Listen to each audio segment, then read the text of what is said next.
I'm a firm believer in what Abraham Lincoln said one time, and that government is by the people and for the people. And I'm here to ask for your vote to get me on the council.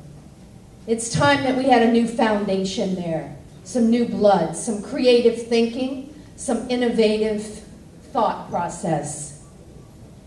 The reason that I'm here today is because I believe what the council needs is new skills and perspective that makes sense for this fast-changing world.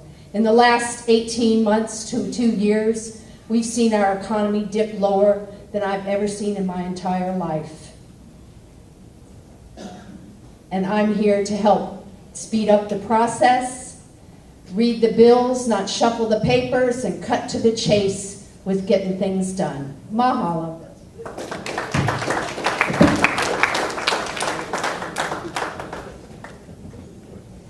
Good evening, ladies and gentlemen. My name is Mike Victorino, and I want to thank you very much, West Maui Taxpayers Association, and all of you people who have spent the evening here listening to all of us candidates. I've been honored to serve you over the past 3.5, going on 4 years. I've worked with many of you in many areas. A kapuna back there, I've supported all the programs that we have brought forward through the years. I not only have innovation, but I have common sense. We have to take care of the people of Maui Nui. I work. My family is a blue-collar family. We have learned to work very hard. I worked in West Maui for 26 years, Kanapaliali and the Western. So I understand the importance of tourism. I understand the importance of the transportation. I've gotten stuck here in the past.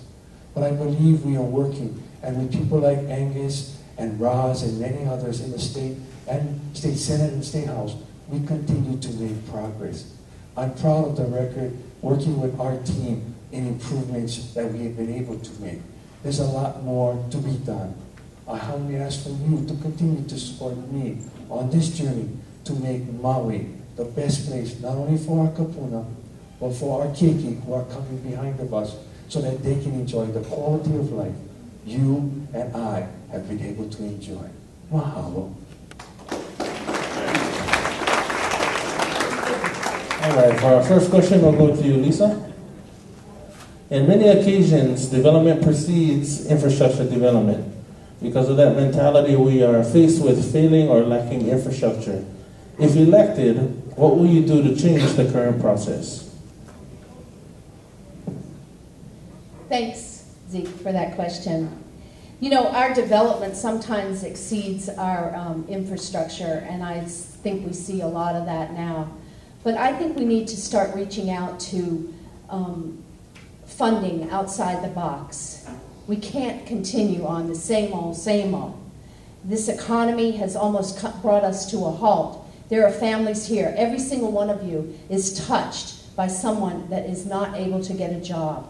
And we have to get back to work. We have to empower the tourism to get back on track. We have to get some money in here. But funding, we need to reach out to other sources. We can get loans, we can get money to back up what we can do for infrastructure.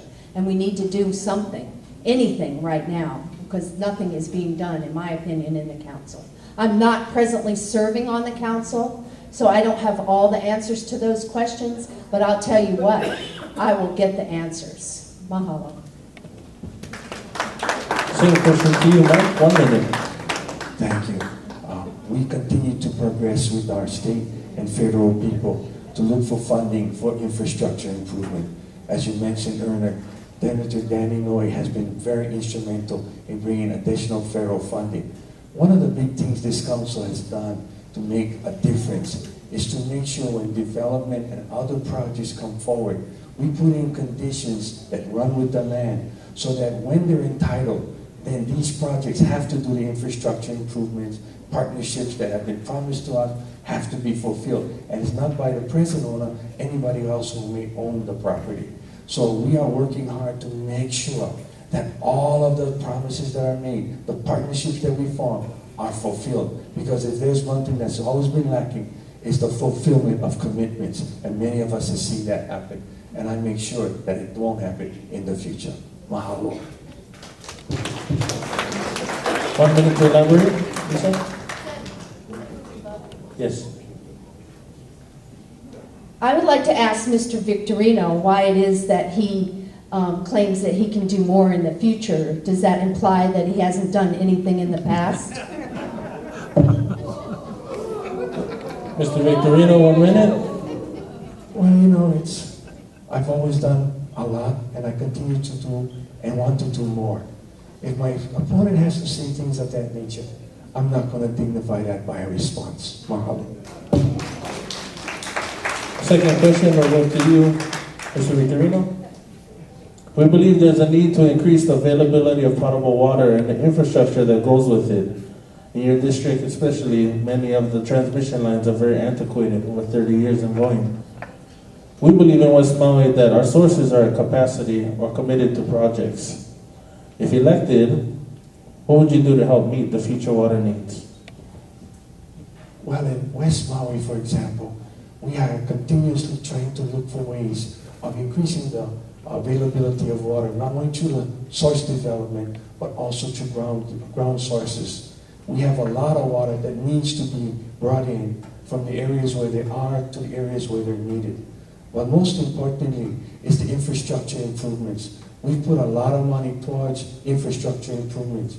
I've been back into Hans Michael's, I should say, valley, and I've seen what we have done and what we need to continue to do. Right, Hans? And I know there's a lot more that needs to be done, and we continue to work hard.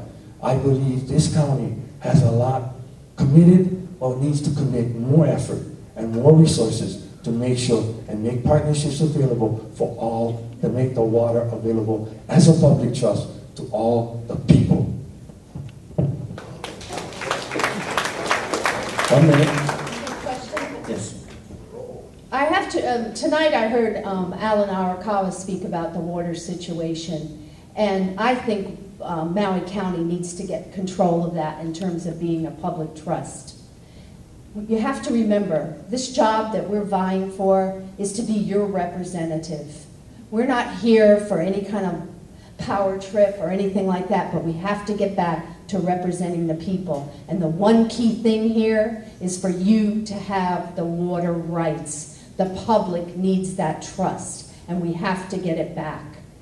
I work closely with John Dewey up in Iao Valley, and he's involved with the Navai Iha, and I agree with him because as well as that, with the injection wells, I have been a victim of Microbacterium marnum and almost lost my leg from being in the water in Kihei. So I know what can happen if we don't fix those injection wells. Mr. Victorino, would you like to elaborate? Yeah, thank you.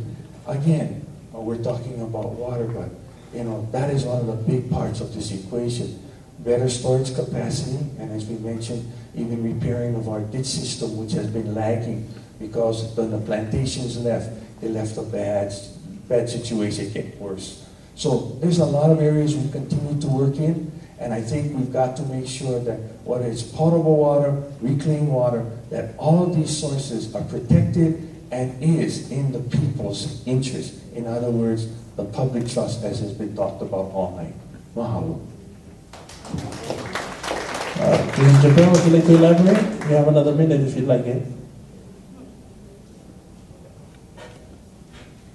I think along with water, we've got very, very many problems here. And so when I look at that, I think, what are you, crazy, Lisa? You want to get involved with this? There's going to be a lot of decision making. But one thing I do bring to the table is the intelligence to read the documents. I have the innovation, I have strategic thinking that can get the job done for you fast. And we can work together, and I want to work and represent you, because you might not know this, but I was a resident of West Maui for 17 years, and a small business owner here too as well. And I've worked in the tourism industry, and I love the people of Maui and will be privileged to serve you. Thank you.